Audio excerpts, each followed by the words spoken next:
अस्सलाम वालेकुम my social media family. उम्मीद करती हूँ कि आप सब लोग हिफ्ज़-ओ-अमान से होंगे, खुशबाश होंगे।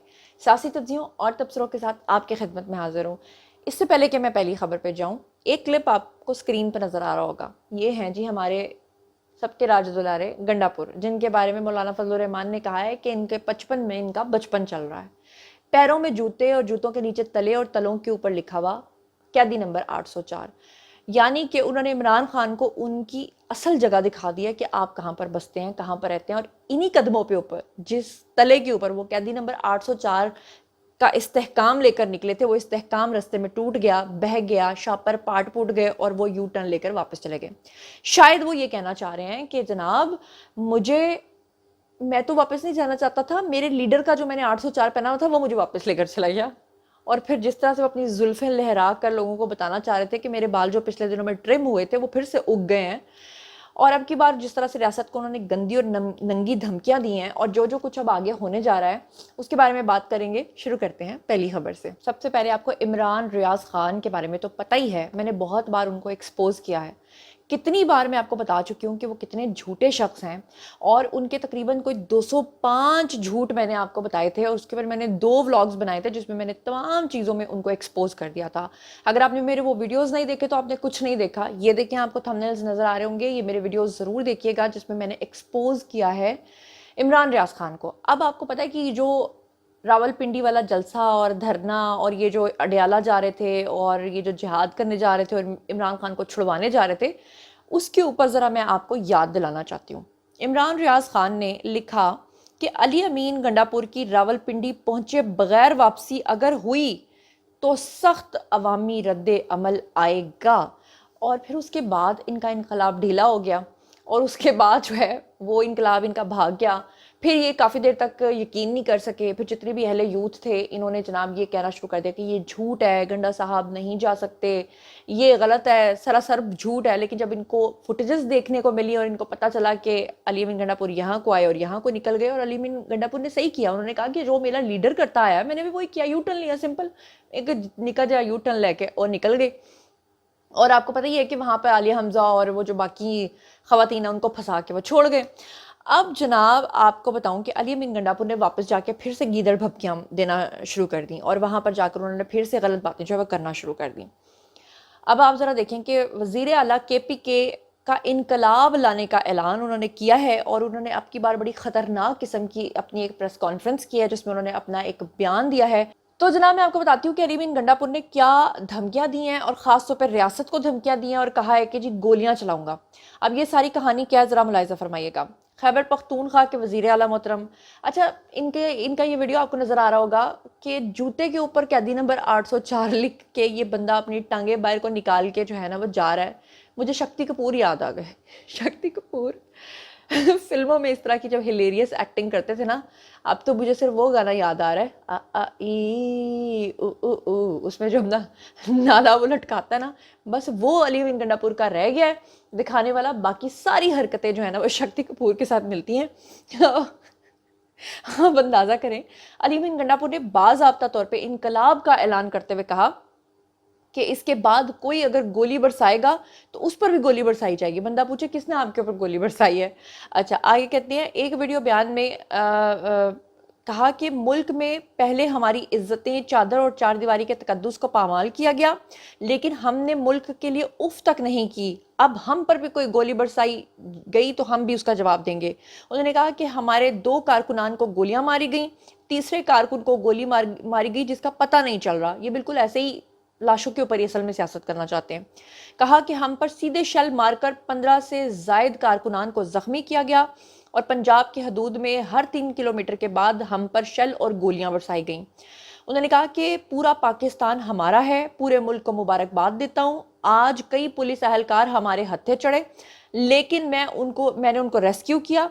और उन्होंने कहा कि जनाब अगर कोई गोली बरसाएगा तो हम भी उसके ऊपर गोली बरसाएंगे। तुम 1 गोली चलाओगे, हम 10 गोलियां चलाएंगे। तुम 1 शेल चलाओगे और लाठी मारोगे, हम 10 मारेंगे। और क्या क्या धमकियां उन्होंने दी, हैव अ लुक। अब ये भी सुन लो सारे, अगर कोई गोली बरसाएगा उस पे गोली बरसाई जाएगी। तुम 1 गोली चलाओगे, हम 10 चलाएंगे। तुम 1 टीयर गैस मारोगे, हम 10 मारेंगे। तुम एक लाठी मारोगे, हम 10 मारेंगे। पख्तूनख्वा के लोगों सुन लो, तमाम कबाइल के लोग हमारी पार्टी में हैं, तमाम कबाइल अपने जिरगे करो और ये फैसला करो कि आज कोई और है तो कल तुम भी हो सकते हो। सब मुत्तहिद होकर इकट्ठे हो जाओ। इसके बाद हम अगर जाएंगे और कोई ये समझता है ये पंजाब हमारा है, और कोई ये समझता है पंजाब की वो हमारे साथ है, कोई ये समझता है कि वो हमें मारेगा, तो फिर मरने के लिए तैयार रहे। ये मेरा वादे पैगाम है और ये धमकी नहीं है, ये इस्लाह की आखिरी वार्निंग है। मैं ऐलान कर रहा हूं यहां पर पाकिस्तान के तमाम इदारों को कि अगर आप अपनी कौम की आवाज नहीं सुन सकते, अपनी कौम की राय की इज्जत नहीं कर सकते, तो साइड पे हो जाए, अवाम को फैसले अवाम में करने दें। जी, तो आपने सुन लिया। इसके साथ ही उन्होंने धमकियां देते हुए ये भी कहा कि खैबर पख्तूनख्वा के लोग कबाइल में जिरगे, जितने भी कबाइली हैं वो सब जिरगे करें और सब मुत्तहिद हो जाएं। आपको पता है ये अली अमीन गंडापुर ने कितनी गंदी बात की और क्यों की है? क्योंकि वो चाहते हैं कि पुलिस का अगर थोड़ी बहुत भी वहाँ पर रिट कायम है ना खैबर पख्तूनख्वा के अंदर, तो वो भी ख़त्म हो जाए, क्योंकि वो तालिबानाइजेशन को पसंद करते हैं। वो चाहते हैं कि वहाँ पर जो जिरगे फैसले करे ना, उसका हर तरफ जो है ना बोलबाला हो, ताकि पुलिस यहाँ पर हमारे इलाके में आए ना और हम दनदनाते फिरें और जो हमारा दिल करे वो हम करें। और उन्होंने कहा कि मेरा वाज़े पैगाम है कि मरने के लिए तैयार हो जाएं, पैगाम है कि धमकी नहीं है, ये इस्लाह की आखिरी वार्निंग है। और जो जो इन्होंने बकवासियात की वो तो आपने सुनी ली है। माजरत, मुझे ये वर्ड बोलना पड़ रहा है, यकीन करें कि शर्म आती है। क्या किसी सूबे का वज़ीर आला इस तरह का होता है? अब आप मुझे एक बात बताएं ना, हम लोग परसों मरीम नवाज साहिबा के साथ गए हुए थे। पूरा दिन मैंने, अल्लाह की कसम मैं आपको खा के कहती हूँ, उस खातून को काम करते मैंने देखा। हम सब बेचारे थक गए, गर्मी शदीद।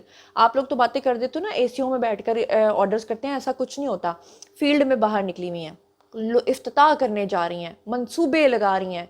वहाँ पे डीसी ऑफिस में भी वो गई थी, लेकिन मैंने उसको कवर किया था, मगर मैंने बहुत सारी चीज़ों को, हसासियत को मद्देनजर रखते हुए व्लॉग में बहुत सी चीज़ें शामिल नहीं की थी। बहुत सी चीज़ें मैंने शामिल नहीं की थी। 47 लाइक टेम्परेचर के अंदर भी उस खातून ने ऐसा काम करके दिखाया। और दूसरी तरफ आप देखो कि वो आता है, वो कहता है गोली मारोगे, गोली मार देंगे, तुम्हें नहीं छोड़ेंगे, तुम्हें मार देंगे, ओए हम ये कर देंगे, ओए हम वो कर। मतलब ये क्या है? मतलब लोगों को इसी चीज़ में आपने उलझा के रखना है। मतलब आपने लोगों को ये शऊर नहीं देना। शऊर की बातें आप करते हैं कि जी हमें खान ने शऊर दिया। खैबर पख्तूनख्वा के अवाम को कब शऊर आएगा कि वो अपने गंडापुर से ये पूछेंगे कि गंडे तूने अभी तक काम क्या किया है, ये बता। अब ये जो अहमद फरहाद नामी एक सस्ता शायर है बेचारा, एक फूंक की बेचारा मार है, इसीलिए इदारे शायद इसको कुछ कहते नहीं है कि जे मर गया तो साढ़े उत्ते पै जाना। अब ये इमरान रियाज खान जो है ना, इसके बारे में ट्वीट करके कह रहे हैं अहमद फरहाद आइन के तहफ़्फ़ुज़ के लिए खड़ा रहा, हमें आप पर फ़ख्र है। क्लिप सिर्फ उतना शेयर किया कि ये आया, अभी इस बेचारे ने 1.5 शेर या पौना शेर, यकीन करे पूरा शेर भी इसने नहीं पढ़ा, पौना शेर इस बेचारे ने अभी पढ़ा। किसी ने पीछे से शुरली छोड़ी, किसी ने कहा पुलिस आ गई, ये सब कुछ छोड़ के झंडा फेंक के वहां से भाग गया। वो क्लिप भी मैंने आपको दिखाया था प्रीवियस व्लॉग्स में। ये तो इस बेचारे की हालत है, ऊपर से इसकी शक्ल देखें, मतलब इस बेचारे की ऐसी बुरी हालत है। फिर अगर इदारे बेचारे इसको पकड़ लेते हैं तो उसकी बीवी और इसके घर वाले रोना शुरू कर देते हैं कि इसकी तबीयत बहुत ज़्यादा ख़राब है, तबीयत बहुत ज़्यादा नासाज है। यहाँ तक भी कह देते हैं कि बेचारा वेंटिलेटर पे पहुँच गया, अल्लाह उसको सेहत दे। हम किसी की सेहत या बीमारी का नहीं कह रहे, लेकिन फिर ऐसी हरकतें बेचारा करता क्यों है? अब मैं आपको बता दूं कि ये जो गंडापुर ने किया ना, इसके ऊपर 2 अहम बड़ी शख्सियात का रद्द-ए-अमल आया है। एक हैं जी मौलाना फजलुर रहमान और दूसरे हैं जी फैसल वाउडा। मौलाना फजलुर रहमान ने क्या कहा है वो भी मैं आपको बताती हूँ, लेकिन जो फैसल वाउडा हैं उन्होंने जो अली अमीन गंडापुर के ऊपर इल्ज़ामात लगाए हैं वो बहुत ख़तरनाक हैं। और आपको मैं अपने बहुत 1 साल पुराने व्लॉग में ये चीज़ें बता चुकी हूँ, लेकिन चलो मैं आपके सामने पढ़ के सुनाती हूँ, क्योंकि ये जो संगीन इल्ज़ामात इन्होंने आयद किए हैं वो क्या हैं, मैं एज़ इट इज़ आपके सामने रख देती हूँ। तो साबिक वफाकी वज़ीर और मौजूदा हमारे जो सेनेटर हैं यानी कि फैसल वाउडा, उन्होंने वज़ीर आला खैबर पख्तूनख्वा अली अमीन गंडापुर पर संगीन इल्ज़ामात आयद करते हुए कहा है कि जिस शख्स पर रेप के केसेस हों उसे इतना बड़ा ओहदा दे दिया तो बाकी क्या रह जाता है। और आप ये देखिए कि इन्होंने कौन से रेप केस की बात की है। बेसिकली अली अमीन गंडापुर जो हैं उनके ऊपर मुतअद्दिद ऐसे केसेस हैं जहाँ पर इन्होंने ख़वातीन का जिनसी इस्तेहसाल किया है मुबैना तौर पर। यहाँ तक कि अली अमीन गंडापुर ने एक मरतबा तो बाज़ार के अंदर सरे राह सरे बाज़ार एक खातून के कपड़े उतरवा कर उसको घुमाया था। ये भी केस उनके ऊपर चल रहा है, मेरे ख्याल से उसी का जिक्र इन्होंने किया है। फैसल वाउडा ने सोशल मीडिया पर जो है वो एक वीडियो बहुत ज़्यादा गर्दिश करी है जहाँ पर सहाफ़ियों से वो बात कर रहे हैं اور اس میں ان کو کہتا ہوئے یہ سنا جا سکتا ہے کہ جو اپنی اولاد کو قبول نہیں کر سکتے تو باپ کو کیسے قبول کریں گے. علی امین گنڈا پور پہلے کہتے تھے کہ کسی کا باپ بھی بند نہیں کر سکتا تو بند کر کے دکھا دیا. پھر کہتے تھے کہ کسی کا باپ بھی جیل میں نہیں ڈالے گا یعنی خان کو, تو انہوں نے کہا وہ بھی کر کے دکھا دیا. پھر کہتے تھا کہ کسی کا باپ بھی ٹرائل نہیں کر سکتا, وہ بھی کر کے دکھایا اور آئندہ آنے والے دنوں میں سب کچھ پتہ بھی چل جائے گا, یعنی کہ سمجھ گئے ہو.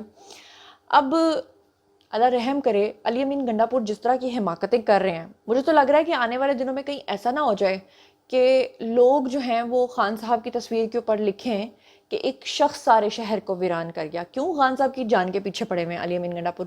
اور حیرت کی بات یہ ہے کہ اہل یوتھ جو ہیں وہ اس بات کو نہیں سمجھ رہے اور الٹا علی امین گنڈا پور کو شاباش دے رہے کہ واہ واہ تیرا کام بڑا اچھا, تو خان دی قبر جڑی نا چنگی کھود رہے. مطلب کہ یہ کوئی بات ہے؟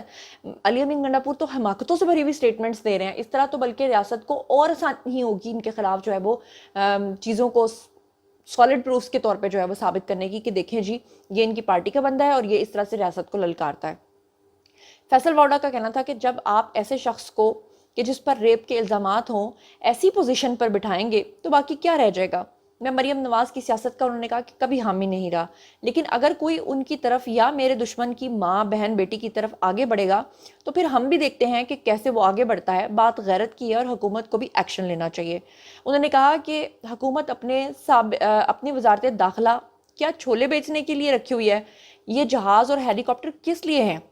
میں تو بہت میرٹ پر کام کرتا ہوں, میں تو اسے پتنگ کی طرح نیچے لے آؤں گا. میں بہت کلیئر ہوں, میں پاکستان کو اب پاکستان کرکٹ ٹیم نہیں بننے دوں گا چاہے میں اکیلا ہی کیوں نہ کھڑا ہو جاؤں, انہوں نے کہا. تو لوگ جو ہے نا وہ دو طرح کا اوپینین رکھتے ہیں. ایک وہ کہ علی امین گنڈا پور اتنا کچھ کہہ دیتا ہے, ادارے کیوں نہیں کچھ کر رہے. تو اداروں نے جب ایک دم سے ری ایکشن دیا نا تو پھر اس وقت انہوں نے مظلوم بن جانا ہے, پھر کسی نے وینٹیلیٹر پہ پہنچ جانا ہے. ویسے میرے خیال سے علی امین گنڈا پور اکیلے ہی کافی ہیں ان کی سیاسی قبر کھودنے کے لیے. اب بات کر لیتے ہیں مولانا فضل الرحمان کی کہ ان کا بھی رد عمل سامنے آیا. انہوں نے کہا ہے کہ وزیر اعلیٰ خیبر پختونخوا کا بیان جو ہے وہ بچپنے اور نا تجربے کاری کا اظہار ہے. بندہ پوچھے کہ یہ کیسا بچپنا ہے کہ علی امین گنڈا پور زلفے لہرا کے اور وہ اس طرح کر کے ڈھول بجا کے اور پیروں کے نیچے 804 لکھ کے وہ آ رہا ہے, پھر رستے میں ہی وہ آپ اتنا بچپنا ہے, اتنا چچو مچو ہے, وہ رستے میں سے واپس چلا جاتا ہے, پھر وہ جا کے گولیاں چلانے کی دھمکیاں دیتا ہے, ریاست کو للکارتا ہے, اور آپ اسے ابھی بھی بچپنا کہہ رہے ہیں. یہ بچپنا کہہ رہے ہیں یا پچپنا کہہ رہے ہیں, یہ مجھے سمجھ میں نہیں آ رہا کہ ان کے 55 میں ان کا بچپن آ رہا ہے, یہ میری سمجھ میں نہیں آ رہا. اچھا, پھر یہ لوگ اس طرح کی ہلیریس قسم کی سٹیٹمنٹس دیتے ہیں کہ بندہ حیران پریشان رہ جاتا ہے. اب یہ پی ٹی آئی کے سینیٹر ہیں جی دوست محمد خان, انہوں نے کہا ہے کہ جی خان کو میں اپیل کرتا ہوں کہ ریلیز کر دو, میں اپیل کرتا ہوں کہ خان کو ریلیز کر دو کیونکہ وہ دہشت گردی کا ماہر ہے. آپ کو میری بات پہ یقین نہیں آ رہا؟ خود سن لیجئے. اپیل کرتا ہوں کہ عمران خان کو ریلیز کریں, وہ دہشت گردی کا ماہر ہے. سن لیا آپ نے؟ اب وہ کہہ رہے ہیں کہ اس کو اس لیے ریلیز کر دو کیونکہ وہ دہشت گردی کا ماہر ہے. دوسری طرف چلتے ہیں جی اپنے صدیق جان للی بھائی کی طرف. صدیق جان للی جو ہے نا ایسا للو ہے کہ مطلب پی ٹی آئی کو بھی ایسے ایسے شہزادے ملے ہیں کہ جن کو وہ اپنا ہیرو سمجھتے ہیں, وہی ان کی قبر کھود دیتے ہیں. اب وہ کہہ رہا ہے کہ میری بات لکھ لو. میری ایک اور پیش گوئی ہے کہ خان صاحب کو یعنی جسٹس قاضی فائز عیسیٰ کو اگر ایکسٹینشن مل گئی تو عمران خان کی موت پکی ہے, عمران خان کی پھانسی پکی ہے. کیا کہہ رہا ہے خود ہی سن لیجیے. خان صاحب کو اور پی ٹی آئی کو پتا ہے کہ ٹائم یہی ہے. آج 29 گزر گئی, 30 اور پھر 13 دن ہے ٹوٹل. ان 13 دنوں میں آئینی ترمیم کا راستہ پی ٹی آئی نے روک لیا, عمران خان نے روک لیا, تو پاکستان کے کچھ امکانات ہیں کہ پاکستان بہتری کی طرف جانا شروع ہو جائے گا. اور اگر یہ آئینی ترمیم ہو گئی پھر چیپٹر کلوز ہے. پھر وہ چیزیں ہوں گی کہ سوچتے ہوئے بھی خوف آتا ہے کہ پاکستان کے ساتھ کیا ہوگا. جو اب تک پاکستان کے ساتھ ہوا یہ تو کچھ بھی نہیں ہے, یہ تو کچھ بھی نہیں ہے. 3 سال قاضی فائز عیسیٰ کو مل گئے تو پھر آپ اپنا سارے انتظام کر لیں, اجتماعی خودکشیوں کا فیصلہ کر لیں کہ کہاں پہ کس نے جا کے اجتماعی خودکشیاں کرنی ہیں, اور پھر آپ دیکھیں گے کہ کتنی بڑی تعداد میں نوجوان ڈنکیاں لگا کے نکلیں گے, کتنے لوگ یہاں سے باہر جانے کی کوشش کریں گے. اور یہ جو پاسپورٹ ابھی جو بتایا جاتا ہے نا کہ پتہ نہیں روز 50,000 پاسپورٹ اپلائی ہوتے ہیں, یہاں پہ 2 لاکھ پاسپورٹ ڈیلی اپلائی ہوں گے. یہ حالات کر دیے جائیں گے پاکستان کے اگر قاضی فائز عیسیٰ کو ایکسٹینشن مل گئی ہو. بہت خوفناک حالات ہو جائیں گے پاکستان کے, اللہ تعالیٰ پاکستان پر رحم کرے. تو اس لیے یہ زبردست حکمت عملی ہے عمران خان کی کہ اب 3 شہروں میں میاں والی, فیصل آباد, ملتان بڑا احتجاج ہوگا, بڑا احتجاج ہوگا. کوئی NOC نہیں, کوئی یہ نہیں. اب عمران خان نے یہ فیصلہ کر لیا کہ اس نظام جب بہت کوشش کی عمران خان نے کہ قانون کے دائرے میں رہتے ہوئے NOC सी लेकर एहतजाज करें, लेकिन इस वो कहते हैं कि लातों के भूत बातों से नहीं मानते, इस हुकूमत को प्यार की जबान, अमन की जबान समझ नहीं आती। और अगर इमरान खान हाथ पे हाथ रख के बैठे रहे, फिर काजी की एक्सटेंशन हो जानी और फिर चैप्टर क्लोज, सब खत्म, इमरान खान भी फांसी लटकेगा। और ये मैं ये हवाई बात नहीं कर रहा, मुहावरा नहीं कह रहा, इमरान खान फांसी के फंदे पे लटकेगा अगर काजी फाइजल की एक्सटेंशन हुई। और पाकिस्तान का फ्यूचर जरा सोचिए कि काजी फाइजल साहब ने 1 साल में जो किया है, वो 1 साल में जो उन्होंने किया, उन्होंने 3 साल की एक्सटेंशन लेने के लिए किया है। जी तो जनाब ये था आज का वीडियो। बारी है जी आप लोगों की, आइए कमेंट सेक्शन में और मुझे बताइए कि आप इन तमाम चीज़ों के बारे में क्या सोचते समझते हैं। जो कुछ भी आप सोचते समझते हैं शेयर कीजिए, पर्सनली जवाब दूंगी। मजीद खबरें, व्लॉग्स, इंटरव्यूज़ और सियासी तज्ज़िया जानने के लिए मेरे साथ कनेक्टेड रहना हरगिज़ मत भूलिएगा। चैनल को सब्सक्राइब कर लीजिएगा। अपना बहुत ख्याल रखिएगा। अल्लाह ने के बाद।